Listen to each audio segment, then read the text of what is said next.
नमस्कार, आप देख रहे हैं आवाज़ इंडिया लाइव। इस वक्त की बड़ी खबर फिरोजाबाद से आ रही है। प्रदेश सरकार के कद्दावर नेता, पर्यटन व संस्कृति के कैबिनेट मंत्री ठाकुर जयवीर सिंह ने अपने निवास पर जन समस्याएं सुनी। बताते चले, प्रदेश की योगी सरकार ने अपने कैबिनेट मंत्री, राज्य मंत्री, स्वतंत्र प्रभार मंत्री को एक टीम बनाकर अलग अलग जिलों का प्रभार सौंपा है, जिसमें सभी मंत्री अपने अपने जिलों में जाकर स्थानीय लोगों की समस्याओं का निराकरण करेंगे। जिसके तहत कैबिनेट मंत्री ठाकुर जयवीर सिंह ने जनपद फिरोजाबाद के सैकड़ों पीड़ित लोगों की समस्याएं सुनी और जिले के सक्षम अधिकारियों को उन्हें तुरंत निस्तारण करने के आदेश दिए। ठाकुर जयवीर सिंह ने अग्निपथ और अग्निवीरों के बारे में बताते हुए कहा कि जो युवा हैं वह अग्निपथ नीति का पहले अध्ययन करें, उसके बाद सोच विचार करके देश हित में जो योजनाएं चल रही हैं उनका पालन करें।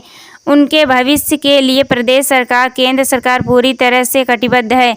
उन्होंने विपक्ष पर निशाना साधते हुए कहा कि देश के हित में कुछ पूरी पार्टियां दुष्प्रचार करने का कार्य कर रही हैं, जिनको नज़रअंदाज करके युवा केंद्र की अग्निपथ नीति का अध्ययन करें और सोच विचार करके अपने उज्जवल भविष्य को अग्निपथ नीति के माध्यम से अग्निवीर बनाने का कार्य करें। देखिए एक रिपोर्ट अरविंद कुमार के साथ। जो केंद्र सरकार ने सीए एनआरसी बिल लेके आए, उसके बाद ये किसान बिल लेके आए, उसके बाद ये अग्निपथ योजना लेके आए, तो ऐसे योजना, ऐसी नीतियां सरकार क्यों लेके आती है जिसका भारी विरोध होता है? जी देखिए, राष्ट्र हित में जो भी कदम अपेक्षित है सरकार उठा रही है। आप भी महसूस करते होंगे कि 3 सत्र खत्म, 3 चीजें खत्म की बात हो, जो आज ये बात कर रहे हैं। बिल्कुल बिल्कुल। आज जो जीएसटी लागू हुई उसका परिणाम है कि आर्थिक रूप से देश को सबसे ज़्यादा टैक्सेशन का लाभ अब मिल रहा है, जिससे हमारे डेवलपमेंट के काम, आज जो गल्ला बढ़ रहा है गांव के गरीब को कहाँ से आ रहा है? अगर सरकार के खाते में पैसा नहीं होता, सरकार को बैठी व्यवस्था नहीं होती। पहले की सरकारें तो ऐसी स्थिति तक पहुँच गई थी कि स्टेट गवर्नमेंट के रेगुलर कर्मचारी 2-2 महीने तनख्वाह नहीं मिल पाती थी। बिल्कुल सही बात। आज जब से भाजपा आई है, कभी एक महीने की स्थिति आई कि किसी भी रेगुलर हमारे कर्मचारी अधिकारी तनख्वाह रुकी हो। अगर घर में संपन्नता लाएंगे तभी तो हम विकास का काम कर पाएंगे। तो निश्चित रूप से टैक्सेशन का मामला हो, किसान कल्याण की बात हो, जीएसटी की बात हो, चाहे अग्निपथ की अग्निपथ के तहत जो सेवा देने की बात हो, या तमाम जो निर्णय हैं राष्ट्र हित में भी है, समाज हित में भी है, बेरोजगार लोगों को काम देने के हक में भी है और निश्चित रूप से भ्रामक है। मैं समझता हूँ कि निश्चित रूप से नौजवान अध्ययन कर लेगा तो उसको लगेगा तो बेरोजगार नौजवान घूम रहा है उसके हक में भी है। और इसकी सबसे बड़ी बात है कि 2 दिन बाद इसकी भर्ती शुरू हो रही है और लाखों की संख्या में बेरोजगारों को 2 दिन बाद भर्ती शुरू हो जाएंगी और 4 साल बाद ट्रेनिंग के बाद लौट के आएंगे। उनको तमाम अवसर स्टेट गवर्नमेंट में, सेमी गवर्नमेंट में, अर्धसैनिक बलों में जो मिलेंगे तो निश्चित रूप से हमारा जो शिक्षित घूम रहा है, जो आंदोलित हो रहा है, वही इसको अप्रिशिएट करेगा।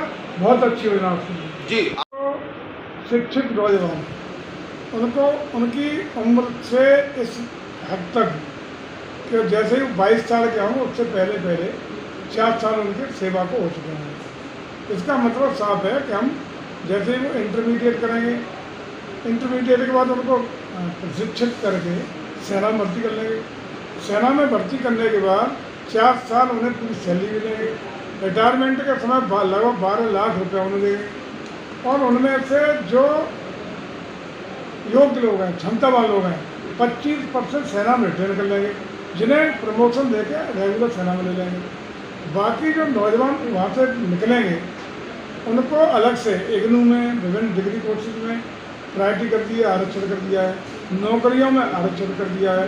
12 लाख रुपया जब लेके आएंगे तो निश्चित रूप से वो अपना रोजी रोजगार, अपना उद्योग धंधा भी चालू कर सकते हैं।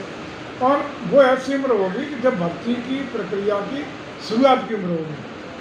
किसी भी सरकारी नौकरी में, चाहे वो स्टेट की हो चाहे वो भारत सरकार की, उसमें वो एलिजिबल होंगे, पात्र होंगे, अपना आवेदन कर सकते हैं। तो जो योग्य लड़के होंगे नौकरी भी पा जाएंगे, अलग से अपना रोजी रोजगार भी करेंगे, तो 12 लाख रुपये रिटायरमेंट होंगे, 4 साल अपनी पूरी तनख्वाह भी लेंगे।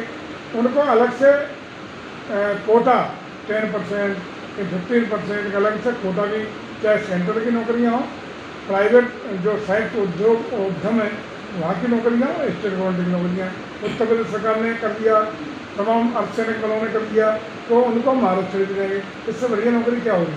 दूसरा, राष्ट्रीय हित में एक तो रोजगार के लिए हो गया, रोजगार के अवसर हो गए, पूरी जिंदगी भर के लिए उनके रोजगार के अवसर बढ़ गए, 4 साल पूरी नौकरी मिल गई, सेवानिवृत्ति का 12 लाख रुपया भी मिल गया। उसके बाद जो आज स्थिति है पाकिस्तान की तरफ से, चाइना की तरफ से विभिन्न मोर्चों पर लड़ाई की स्थिति कई बन सकती है, यदि पूरी विश्व स्तर की स्थितियाँ हैं।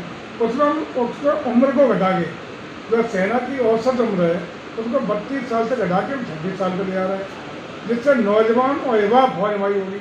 और इन्हीं लड़कों में से बनफोर्स लगे हमारे आगे की नौकरी भी पाएंगे, हमारे रेगुलर सेना की सेवा में आएंगे, कोई अधिकारी भी बनेंगे और आगे की सेवा भी देंगे। तो योग्य लड़कों के लिए मौके बरकरार हैं। तो कहीं भी कुछ नहीं है, केवल और केवल भ्रम फैला के कुछ जो इस तरह के लोग हैं जो भ्रामक प्रचार करके जी बिल्कुल ये विपक्ष के लोग हैं, उनका ये कहना है कि जो केंद्र सरकार ने CAA NRC बिल लेके आए, उसके बाद ये किसान बिल लेके आए, उसके बाद ये अग्निपथ योजना लेके आए, तो ऐसे योजना ऐसी नीतियां सरकार क्यों लेके